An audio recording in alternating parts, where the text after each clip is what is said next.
Alright, and we're live. So, took a week off because got a lot of stuff going on here at Pseudo, but you can check all that out with a Hotbox voice cast, and we did something else. Can't remember what. And I've been co-streaming as good as I can with how much I have. So, hope you all have been enjoying these playoffs in LEC and LCS. Some have been sleepers, but most have been pretty bombers, I'd say. So we're going to go through the normal just LEC update, LCS update. I'm pretty sure everyone's kind of keeping up on it, but I'd like to just rehash. And then we're going to go down a few topics from Double Lift to TSM and kind of anything I can sort of banter about. And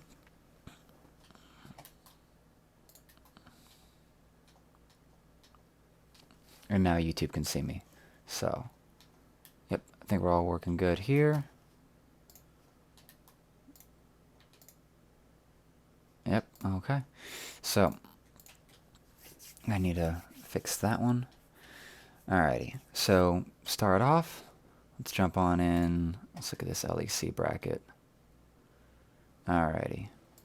So, LEC bracket looks like this, with just Mad Lions and Fnatic need to face off, and that'll be...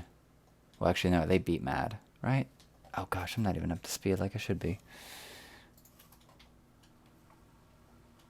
Yeah, because Mad bounced Mad 3-0.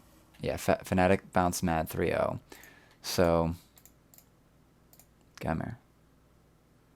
So what needs to happen now, Mad Lions gonna come on down to here to face G2.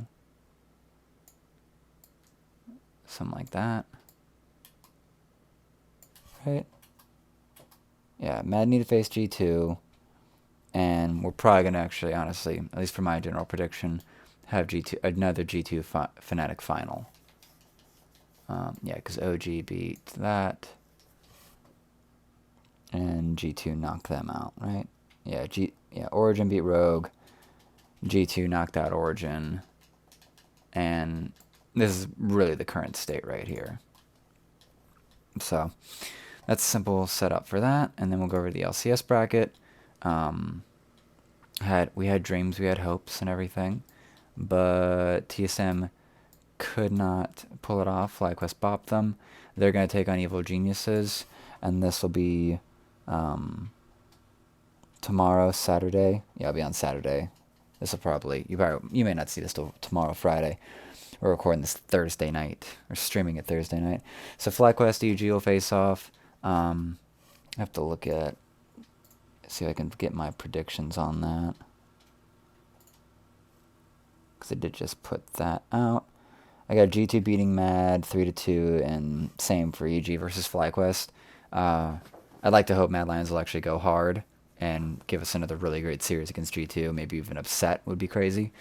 But I kind of see EG having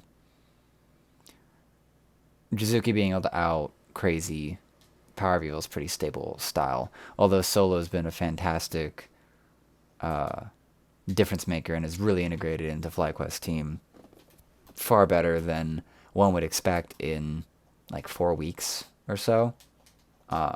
So any sort of chatter that may have, negatively impacted his reputation. I know FaceTrack, or no one on FaceTrack was trying to sabotage Solo at all or anything like that. But any history he has is, I think, kind of overshadowed, or history of being a rough teammate, or at least being toxic in solo queue, is pretty much outshadowed by the fact that he is now a distinct second carry for FlyQuest. And who knows if FlyQuest has the ability to upgrade other parts of their team now. But still holding an AG favor. Kumo is stabilized, but if FlyQuest are going to at least upset my prediction and upset EG, it's probably going to be through Solo, or somehow Power Evo will just, like, FlyQuest outdrafting EG and Power Evo getting a real big chance to outperform. I also want to add that. Let's see if I can get an image of that later for the I Will Dominate versus LS. Because that was actually really cool. Where are you at, homie? Is it Liquid? Yeah, Liquid Dominate. Where's that image at? I'll have to just pull that up later. Yeah, just pull that on later. Cool. So, we all know how the finals is going to end, unless C9, like, completely flubs it. I do have EG going. Based on my predictions, I have EG going, and maybe they get another game off of C9, albeit that 3-1 was effectively a spanking. So, that'll be the basic predictions there. So not too many exciting things. Again, you can reference my Twitter for all the predictions I've got, and go ahead and live tweet me as these games go, because I should be trying to co-stream them this weekend, which, when people show up, it's a lot of fun.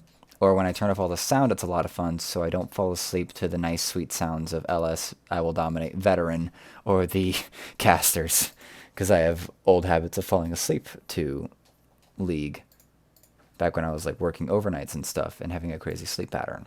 So moving on to topics. So we had our review of LEC, review of LCS, playoff predictions and finals. Fnatic vs G2 I think is the only sort of final that's really rough to predict, but Fnatic have just looked better.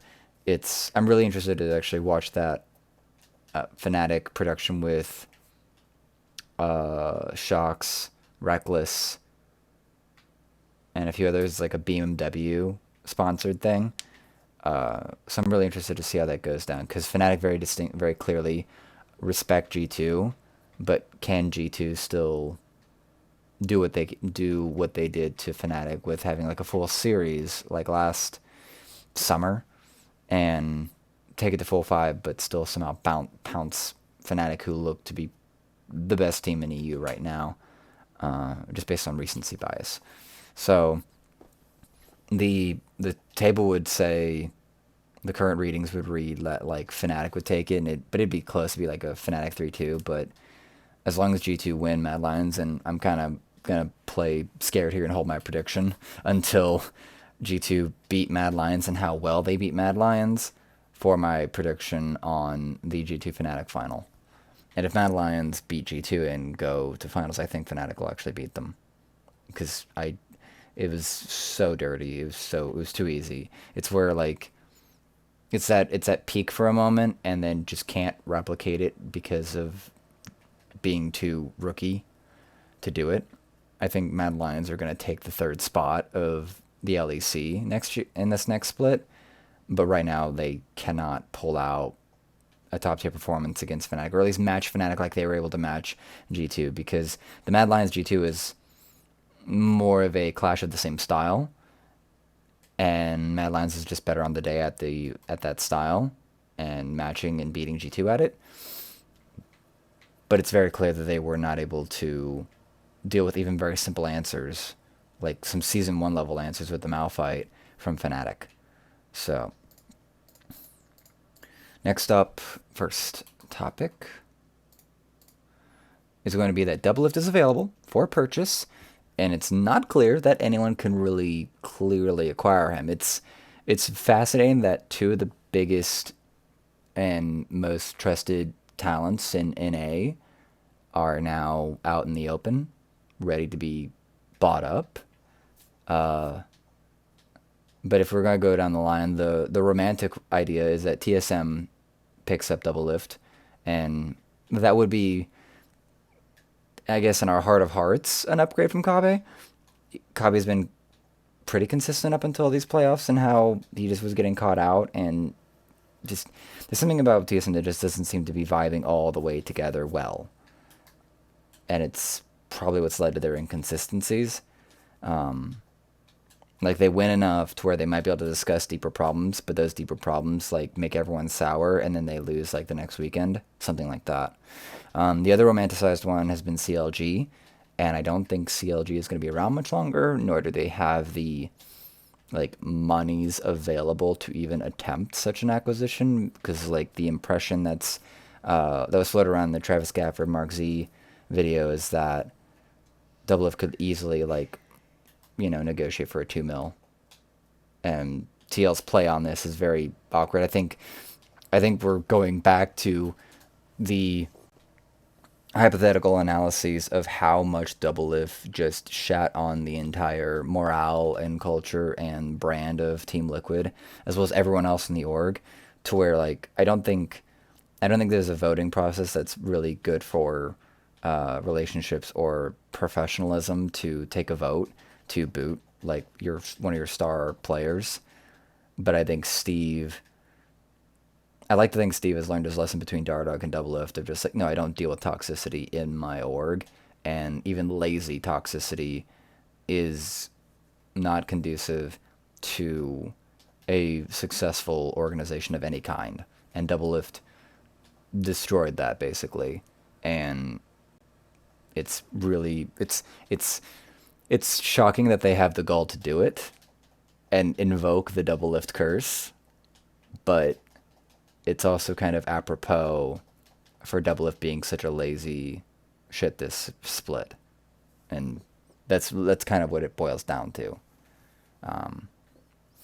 Uh, Further down the line, Dig. I don't think like any ADC like doubles in most people's minds would be an upgrade from any ADC, but I think there's certain things that have rooted those players in, and so we're just gonna go through like the rest of the LCS. I don't think Double Lift would ever leave NA.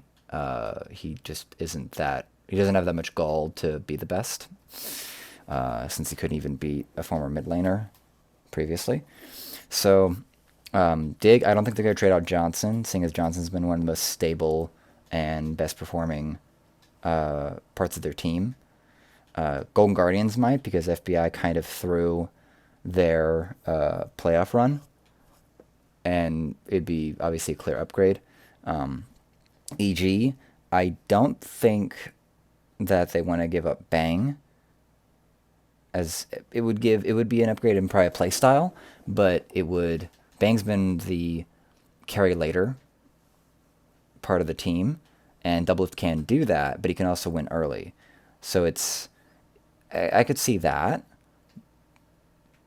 but it just doesn't seem too likely. Like Bang for Doublelift, like Bang hasn't been a lazy piece of shit all split, and doesn't have probably any of the negative cloud around him, and has like displayed his own work ethic. So I don't see EG trading out Bang with everything that they've gone through this split for Doublelift. I just don't see. I don't have the impression that Artemis, at least from the very little I can know of him from his interviews and stuff, that he'd be okay with that kind of play, even though he has no real say in what the management does. 100 Thieves, Cody's son, in my mind, at the end of last year, I saw him coming for Doublelift's crown as one of the best ADCs in North America, and 100 Thieves, unfortunately, has been a slow burner, slow starter. They may have ended this split at top 2 after all the tiebreakers. We're hoping that Ryoma shows up more next split. I just don't see the long-term play that Papa Smithy has in mind letting Doublelift on. I don't think it fits their long play, so I don't think they're interested in side grading or upgrading someone who just might not fit their morale or what they're looking for. C9 need no upgrade, so I don't see that happening at all. It'd be its own joke of Sven takes Doublelift's job and Doublelift takes Sven's job, but I don't think that Doublelift would even work into what they do, because Doublelift is very demanding. So as much as like he would want to be on a winning team that's about to like go hard at Worlds, like Sven has competed on Worlds levels and has gone farther than Doublelift ever has. There's no actual to a certain extent, from Sven to Doublelift is not an upgrade.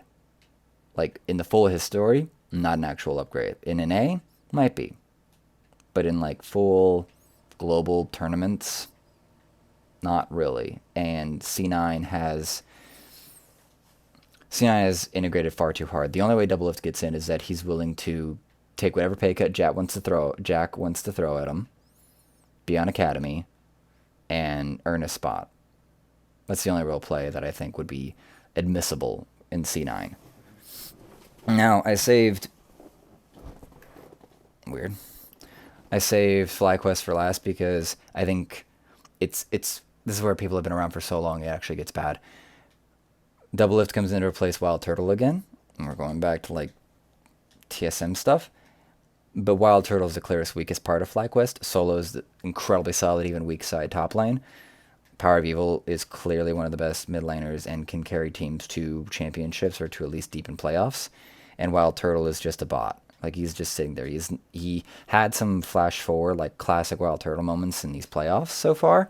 So maybe like he ramps back into that level of play, but I think there's something about getting older that either you need to start training yourself to play crazy or it's going to leave you and just getting older and lower testosterone as a lot of these players are around my age, like heading towards their later 20s when the creativity and aggression levels start to drop as like they just even out. So like you have to sort of train your mindset and train a different muscle to have that level of crazy aggression that Turtle had before. So if anyone's going to shoot that hard for it going into next split, FlyQuest is kind of the best bet, unless TSM has like another couple mil on deck to buy Double Lift and really wants to usurp Kabe, or they're just going to give up on the current synergies that have been built, unless they identify Kabe as like the problem somehow, which could be there in a subtle way or something like that.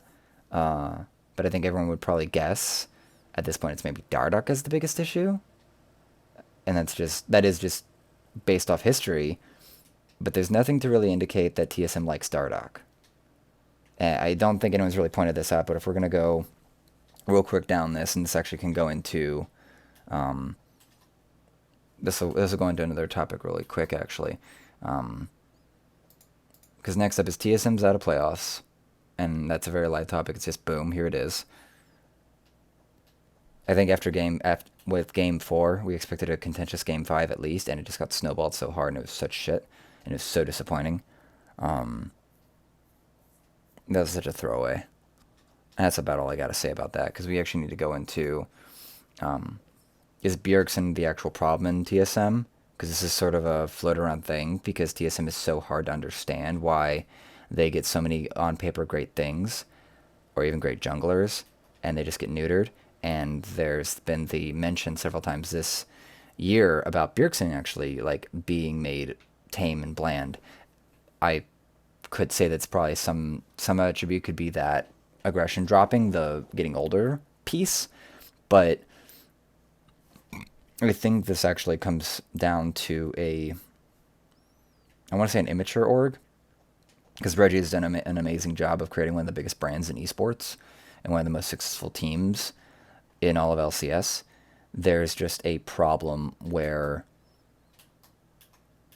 the the circle, yeah, the circle of trust, the golden circle, is not well built in TSM, and I think this is what goes back to C9 and even other orgs outplaying TSM on the meta level of being like the meta game of being an esports org. And this is where I'm going to go down my culture route again, is that like why TSM exists or whatnot has been very shallow historically, from just where the bros or whatnot from Bay Life and such, like very shallow, not very well thought out things. And I think Jack has, I don't think anyone actually has discovered their whys, as it would be named by Simon Sinek, but TSM probably has the least grasp of it, in terms of Reggie having a clear grasp of that and articulating it down and giving a sense of trust to everyone that he interacts with and who they interact with. So there's a dialogue happening where there wants to be blame on management for not being able to fix some of the drafting issues in TSM, or getting more out of the players, or getting good players, good player synergies in building these rosters. And I think that starts at the top. And so if anyone's going to be blamed for creating this massive issue, like from top down, even to his own intervention, it's going to start with Reggie. Now, whether or not Bjergsen has become a problem in the team needs to be seriously taken care of because he's historically fantastic. But if he is playing an outdated style, if he is being too controlling because he's been given this overarching view of the game to be like the mid lane or shot caller like Reggie was, when he may not have even been that guy. There's nothing clear from Bjergsen's interviews to TSM Legends to any part of Bjergsen's social history per se to indicate that he is an extroverted and disagreeable enough person to be what Reggie was. Reggie's an incredibly disagreeable and extroverted personality based on 5 traits. This is a technical thing I'm actually pointing out here. I'm not flaming any qualities of him, of his character, his personality. I'm highlighting what makes Reggie Reggie and what makes Bjergsen Bjergsen, and there has been a history of Bjergsen trying to be made into a distinct shot caller of the team, and I don't think he's that guy. I think that he was... I agree with the take of he was a mechanical god that just give him the backpack care of the team. And I think that's been taken out of him, and it's just flattened everything else about him. He's kind of a golden glue with a great history, and that he's one of the hardest working guys in the org. But at this point, you only get flashes of that when he has the ability and opportunity to carry TSM and drag them over the fucking finish line. So like way ahead of golden glue on actual results, even recent results of like this past split, but it's just not panning out. And if he's a problem on the team, because I saw this, there's a distinct moment, like I don't know if I recalled this or called it out in a recent episode, but there's a moment in earlier in the playoffs where Dardoch is on Sejuani, I believe Bjergsen is on Azir, and they're around mid lane, and Dardoch is camping like right in the chickens, and there's an option to make a play, and Dardoch is clearly postured to make this play. Now either they agree that it doesn't happen, or Bjergsen says no, and he's the only one that says no, and Dardoch has to go figure out something else to do. And the unwillingness to make the play could be wise, but I just felt that in the moment, just watching it live, I was like, that's a sign of Bjergsen being too passive and not willing to go in and make the outplay, and not having confidence that they can actually win it. Whether it's confidence in their own mechanical ability or just the lay of the land and recognizing that treading foot in this swamp is not going to win anyone anything, regardless of how talented you are. It just feels like there's a... If Bjerg's a problem, he has to reckon with his own problems, but the problems with TSM must be attributed to the top of the entire circle, because if there's a ring of trust and there's a ring of confidence that goes all the way down and it's cracked, as Acadian pointed out, where TSM, or Reggie, effectively, by Acadian's anecdote, destroyed his own best jungler last year, probably accidentally. But that's a highlightable thing.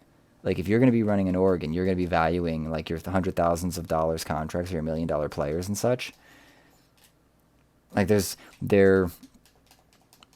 you can't be destroying them like that, or at least you need to recognize what you're doing.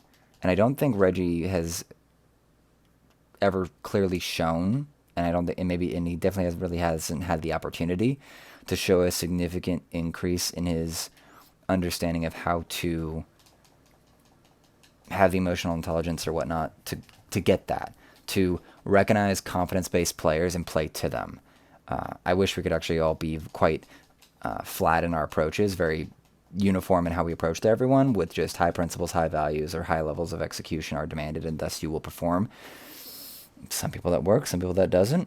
And if you're going to come down to the team level as the owner of the whole damn org, and your impact ends up having a massively negative impact on the confidence of a player, one of your best performing players, and it just destroys your summer, you have no one to blame but yourself.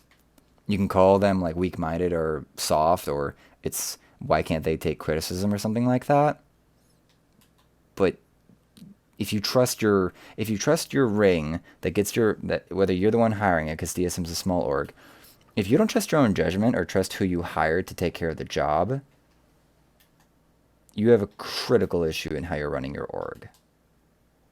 And that needs to be properly assessed if you're going to have any chance. Because Jack clearly trusts everyone to do what they're going to do. He gives Reaper full license.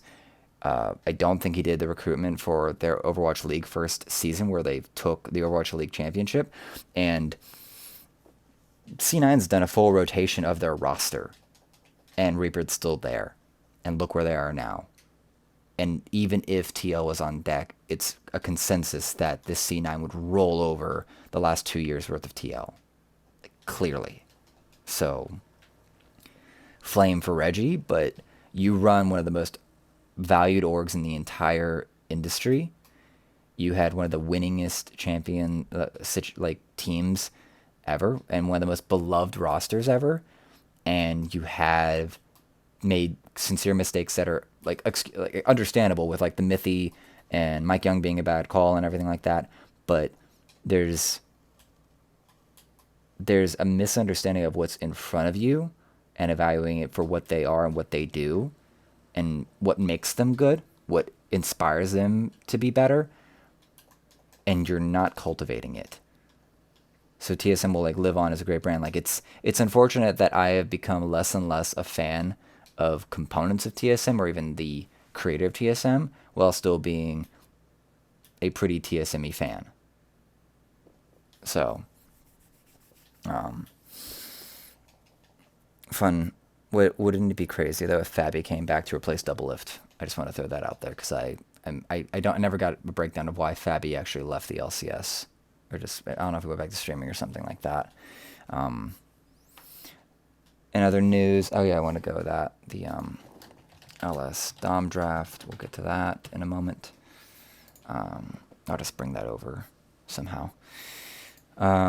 Yeah. So while I prep up for that, what's that? Animated series. So if you've been following what League does, and some people don't care about lore, I find it just a fun exploration. They've been shit about it forever, but they're finally probably trying to double. It looks like they might be doubling down finally on League of Legends lore and making something happen and actually giving dialogue to these characters and defining their characters more than just text and rehashing and retconning it.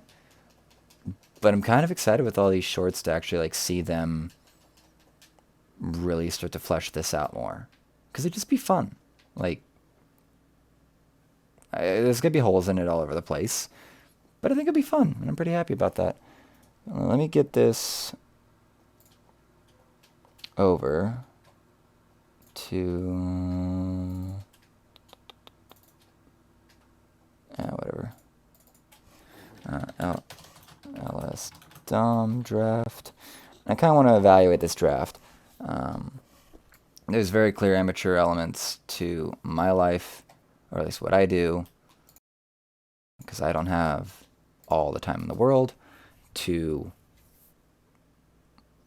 do this, because I have a full-time job, but I am trying to make strides to be better at analysis, so I'm starting to try to watch streams without any sound on, so I can actually like think and have my own thoughts instead of just listening and turning off.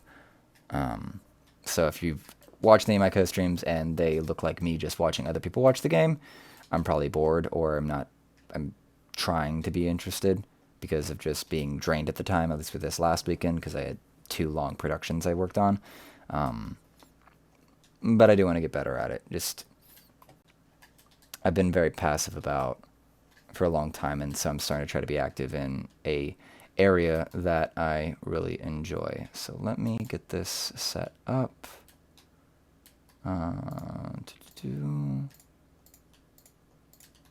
Which one would be best? Let's go ahead and just see. What's this look like, and how can we make this look? Okay. Alright. That's pretty okay. Yeah. Alrighty. So it's going to take up most of the screen. It's going to be awkward, but I kind of want to be able to look at it too, and you guys don't need to see all my face to grasp it. Oh, I need to shut myself up. Cool. Alrighty. So, actually, I should probably do a screen share on this. Left screen? Yeah, I could do that. Let's do that. There we go. That'll be better. Alrighty, that's the whole thing. So let's just get me out of the way. Cool. Yeah. Alrighty. A little out of the way.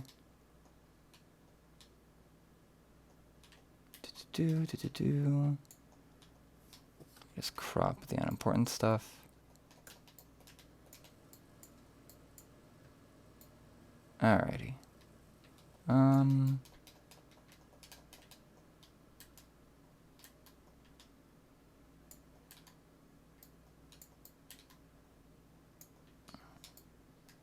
What can we... Alright, so there's a bit of love. We'll figure it out. Okay. So, let's see what we've got here. So, I have to remember, like, the order of picks now. So, we're going to go into bans first. So, blue side bans first. First 3 bans, Syndra, Set, Varus, and red side, Senna. Is that Ornn?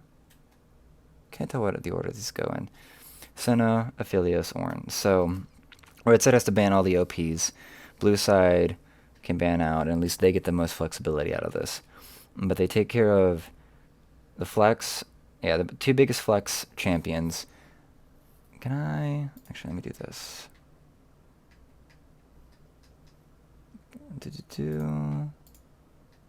There we go, capture cursor. There we go, okay, cool. So they get rid of the 2 big flexes. Syndra's just got a permaban on her. Set goes on and off, but he's flexible through like most of the entire map, actually. Get rid of that. And then no one lets Senna get through. Aphelios is pretty broken, but he gets through plenty of times. And Ornn is off and on, but still pretty OP once you get into late game. I won't have much other analysis from that, unfortunately, because I'm so good at this. So now we go into first round of picks, and Dom brings out first picks Gragas.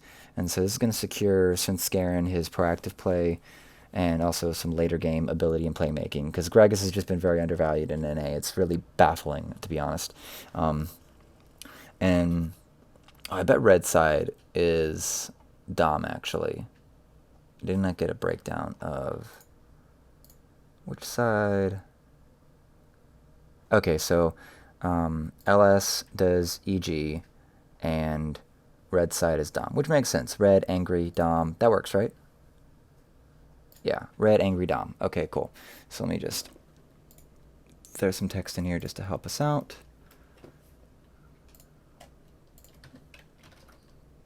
Dom and LS.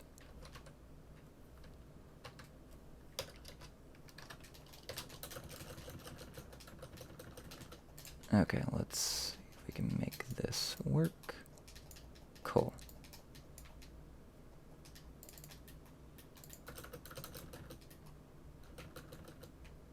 Okay, so that helps. There we go, a little bit of help.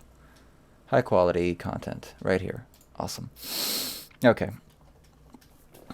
Now I have to look over there if I'm going to reference it. So, LS actually does a really good job with prioritizing. I agree with him. He knows what he's valued. Jesus. But yeah. So good pick with the Gragas just because proactivity, late game insurance. I don't know if Gragas is one of his saints, but Gragas does a lot of things, especially with having at least an early game for ganking, and also with playmaking later in the game with his ult.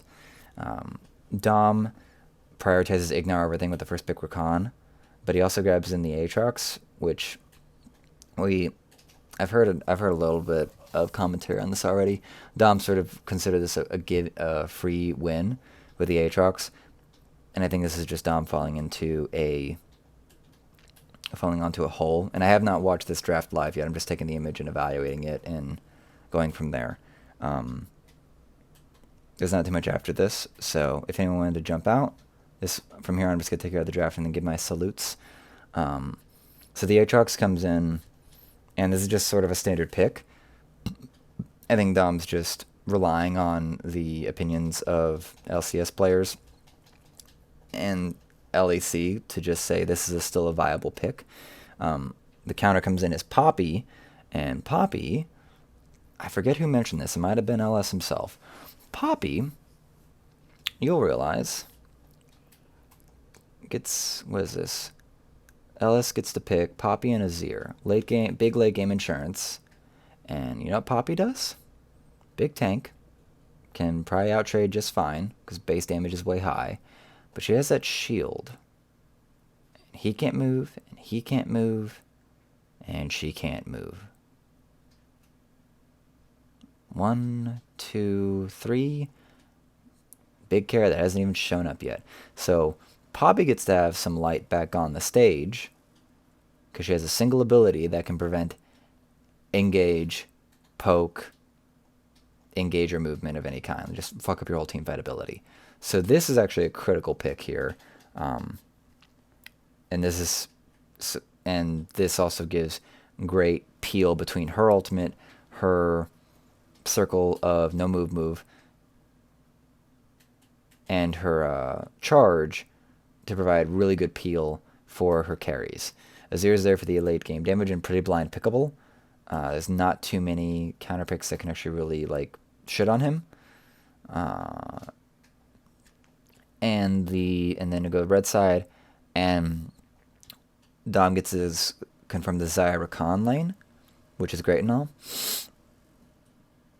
But I think I got to listen to LS peek on about like what his counters are on this actually. Yeah, I got to watch a rant on it recently. So Dom brings in Xayah, confirming the Xayah Rakan. And this is actually where Xayah gets a lot of viability because of Rakan. Rakan doesn't need Xayah. And Xayah's got fantastic late game damage, is a pretty good bully in lane with the instant lock of a potential with Rakan. Then we go into bans. EG bans out Olaf to at least, I guess, limit out a jungler pick, and then Kassadin, which is perhaps can be definitely punished, but never really killed by Azir.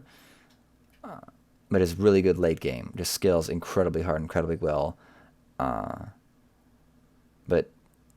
And I don't think he's really worried about that, so gets rid of that option. And Kassadin on PoE is a pretty big deal.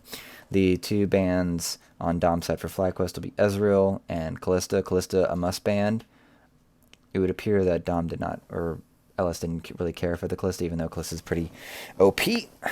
I think this is where LS is trying to have a good reason to highlight these last two picks on B4, B5, especially once he knows what the bot lane's locked in. So there's a certain amount of neither team decided to actually like pick Kalista, which is kind of odd. Because there's a whole bunch of engage option here. I think this is actually another misstep here. Seeing as like and there's a single thing Kalista does, and it's just aggress and win trades. Team fight wise, same sort of story.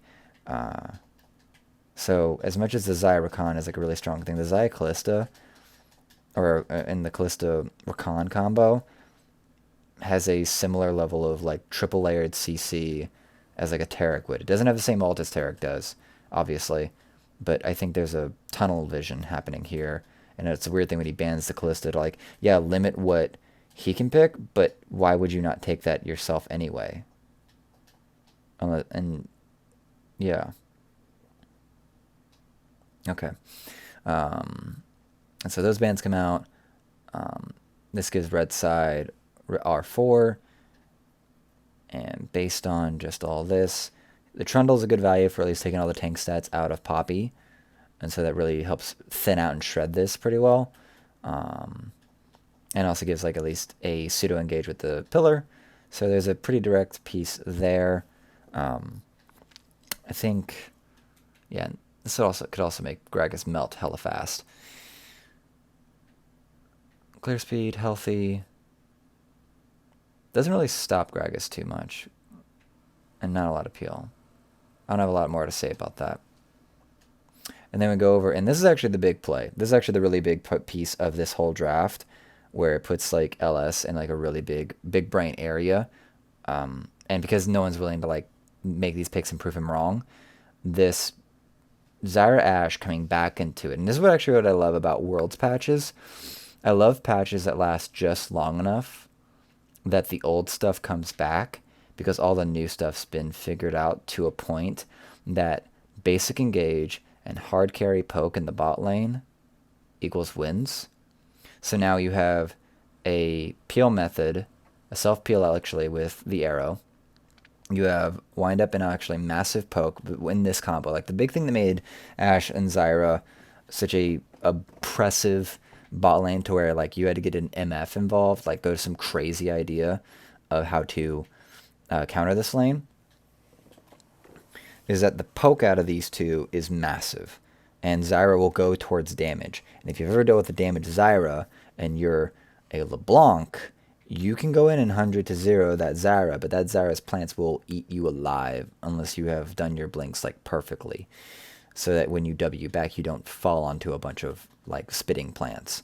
So this lane, the lane interaction here is quite oppressive, because the poke out of Ashe and Zyra is going to push these all back. Rakan has pretty much like kind of one thing to do: go in and aggress. And if that gets stopped by the Vaynes or by the ult, or he's just slowed enough from arrows and everything to where he cannot get the ideal range that he's looking for, because the range of the volley is quite far. It's just it always sort of ends up shocking how far that range is. So Rakan either is going to get way poked out, and this is kind of on a play pattern thing, but these two will poke these out so much that their ability to engage, they have to engage way earlier than they probably want to if they're going to try to match at least the same health to start that fight and try to win it. But Xayah has to use her stuff for peel, but she has two things to try to peel here. You have either the Asher that's going to stun you, or the Zyra ultimate's going to knock you up. So what ends up happening there is there's a double demand on Xayah to use her ult and use her cooldowns, her flash, to get out, or have come with a cleanse to lane to deal with the 1, 2, 3 hard CCs that this bot lane brings. So this poke out is really good. Azir can also do some poke as well. Grog has some light poke.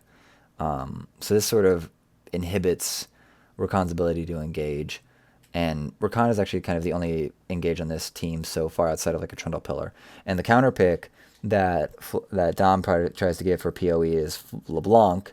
Props off just the recency of him beating, FlyQuest beating, who was it? Who did they just beat? LCS bracket. Yeah, they just beat TSM. Who did they beat? FlyQuest beat. It might have been Golden Guardians. It might have been Golden Guardians. Where are you? There we are. So, this LeBlanc pick. What is going on? Left screen? There we go. There we go. Okay. We're back. So this LeBlanc pick has to prey off of like this bot lane. It has to prey off this bot lane, because unless there's like a really good gank that, and I don't see like the Trundle LeBlanc combo isn't going to do a lot for locking down this Azir. Like Azir doesn't have to have the pressure of playing perfectly. It just needs to be able to slide away from the pillar. That's it. And so the onus would for FlyQuest would have to be on Santorin to land that pillar to interrupt the Shurima shuffle out of Jizuke. And that's a tall ask to sort of pull out there. It has to be a massive misplay out of Jizuke for that pillar to get that much value in a ganking situation. It's the top lane play out, rebuffed on his ability to move, and come in and try to melee this, but she'll be able to eject them like post level 6, so a lot of really like good options there. And the gank coming up here, this is a pretty good standard dive, so like maybe it's just its own bias, because I don't see this LeBlanc being able to go up top and has to do massive early run if she's going to get this kill. Has to invade hard and catch out Gragas for that. The bot lane's the only thing she can really attack, and so they have to dive bot if they're going to have any chances. The problem is that like a Zyra Ashe bot lane is very scary to dive, because there's so much damage and there's so much CC between the vines and the ults that you have to like pull that off quite well. So I think EG and ELS wins this draft, and I'm very curious to see what their analysis and back and forth on this is. But that's my analysis of that. So with that, that'll be episode 6 of P2. Again, I'm EO 120 because RuneScape made me do that years ago. And that's my quick takes for going into finals. So here's to co-streams. Here's to having fun this weekend with the meme game and seeing who's going to go get slaughtered by C9 and whether Mad Lions or G2 are going to go face off against Fnatic over in LEC. So thanks for tuning in. Like, subscribe, follow, yada yada. Instagram, King Solomon 76, and Twitter is @EO120. So you all have a good night.